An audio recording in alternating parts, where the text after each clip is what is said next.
If you clicked on this video, I'm guessing you're thinking of upgrading your iPhone. Maybe you have an iPhone that's just a few years old, like this iPhone 11, or many years old, like this trusty iPhone 7, and are ready for something new.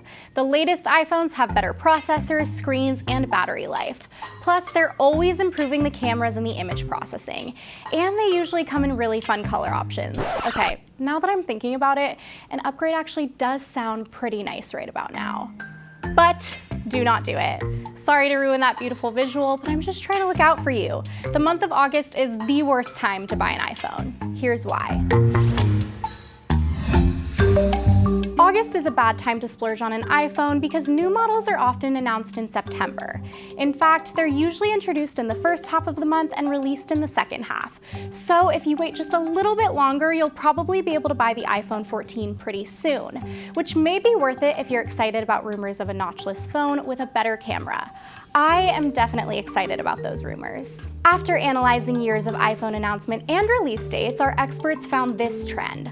Often when Labor Day fell on or before September 3rd, the iPhone was unveiled that next week, either on a Tuesday or a Wednesday, and released a week and a half later.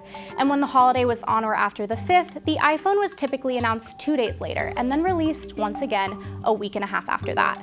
Pretty cool revelation, right? This year, Labor Day falls on September 5th, which, based on our analysis, suggests a new iPhone will be revealed on September 7th and released a week and a half later on the 16th. And these dates align with a recent Bloomberg report that Apple is gearing up to unveil the iPhone 14 series on, you guessed it, September 7th, and then release it on the 16th. Of course, there are always exceptions, like when the iPhone 12 series was announced in October 2020.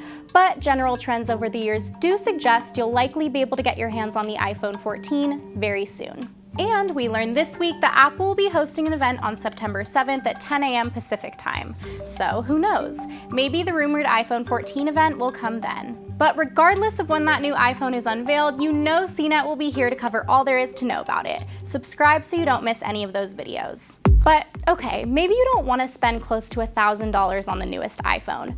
Purchasing a previous model is a great way to save some cash, but you should still hold off on buying it. That's because Apple tends to discount earlier models when they launch new ones. For example, when the iPhone 13 series was introduced, the 64GB iPhone 12 went from $800 to $700, and the 64GB iPhone 11 went from $600 to $500. Those are some pretty decent price cuts. And the 2022 iPhone release could offer some pretty sweet discounts too.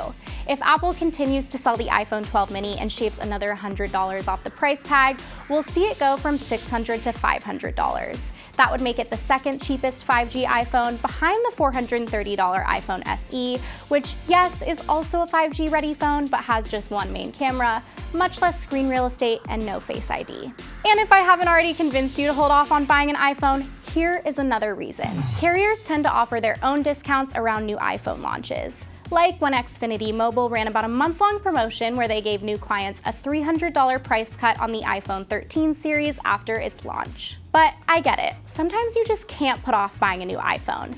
Maybe you cracked your home button right before taking an international trip and broke your phone.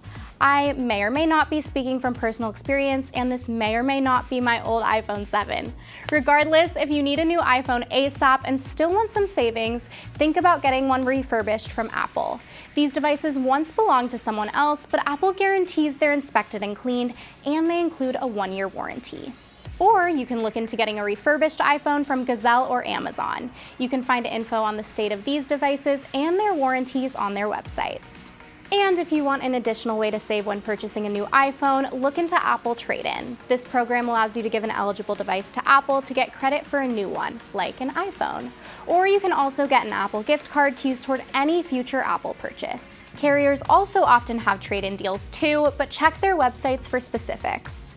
So there you have it. That's why August is the worst time to buy an iPhone. I know it's tempting, but don't do it. Even if you have a broken home button, maybe you can stick it out for a few more weeks. I believe in you. Have you ever bought an iPhone in August only to have Apple release a new one a few weeks later? Let me know in the comments below, and if you enjoyed this video, which I'm sure you did if you're still here, give us a like. And subscribe to CNET to stay up to date on all things Apple.